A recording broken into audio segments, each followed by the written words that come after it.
So for my 20 time project, I decided to do something around public speaking because I'm heavily involved in speech and debate. And so I know that throughout the past couple of years, speech and debate has taught me how to be more confident, and it's really helped me with my academics and schoolwork. So I was thinking about why some other kids don't take the same opportunity to enrich their skills. And one thing that I found is that a lot of people are scared of public speaking.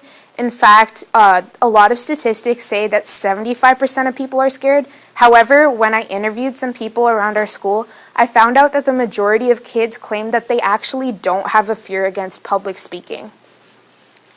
However, we can see that this actually takes a toll on their academics because when it comes to doing final projects, kids rarely ever like doing something that's spoken. So even though they claim to not have a fear, we're not actually practicing speaking out loud in front of a bunch of people. And this can be really harmful, especially when the kid grows older. Because in the workforce, if you look at two different people with the same exact skill set, you're 18% more likely to get hired if you have public speaking skills. But even about that, only 8% of people actually reach out and go to public speaking workshops to help them improve. So I was like, why does this happen? And this is because we're scared and we get nervous. So I was looking into like how this happened over time. And so when we were like all little cavemen, we used to like look at these woolly mammoths and we'd be really scared of them and we'd get really nervous.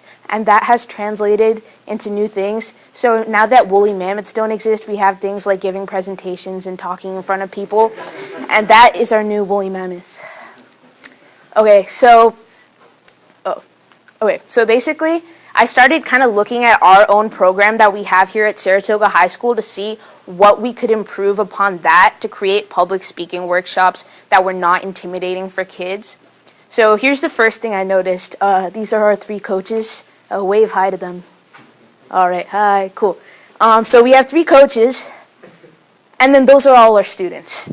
So speech and debate is a highly individualized event in which you really need one-on-one attention. But as you can see, the ratio of coaches to students is extremely small. It's almost close to nothing. So one thing that really stops students from looking out for help for public speaking is the fact that once they do get help, they're not getting the help that they deserve because there's too many students and not enough teachers. And now another thing that I found is that often students find that public speaking workshops are very competitive. It's really competitive, especially here in the Bay Area. A lot of coaches emphasize going to competitions and winning trophies and such. And often when you're scared of something, adding that competitive factor can be even more intimidating. So what I decided to do is host a non-competitive public speaking workshop to help kids who are scared of public speaking kind of explore their fear rather than being pushed into competitions and such. All right. So here's what I did at the beginning of the workshop. I had around 5 kids. I made it really small.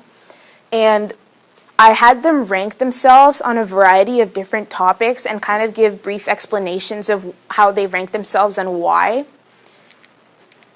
And at the beginning of the class, the students ranked themselves on average like a 3.1 out of 5 points. And then I ranked them based on what I saw. And so I would rank them around like a 2.8. Again, these are the averages, not the real amounts. And then at the end of the course, I ranked them again and they went up to about like a 3.9.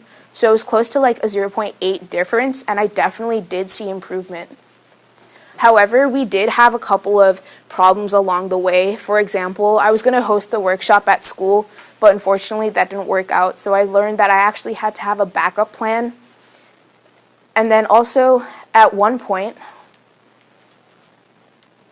I was kind of stuck on what to do next. I'd already done my workshop, but I really wasn't sure what to do further.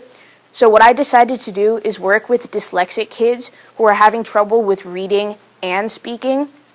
And so I'm currently contacting a family in Saratoga, and what I really learned is that public speaking isn't a privilege, it's a right. Every single kid needs to have the opportunity to be able to reach out to people and express their opinions about the world. All right, that's my works cited.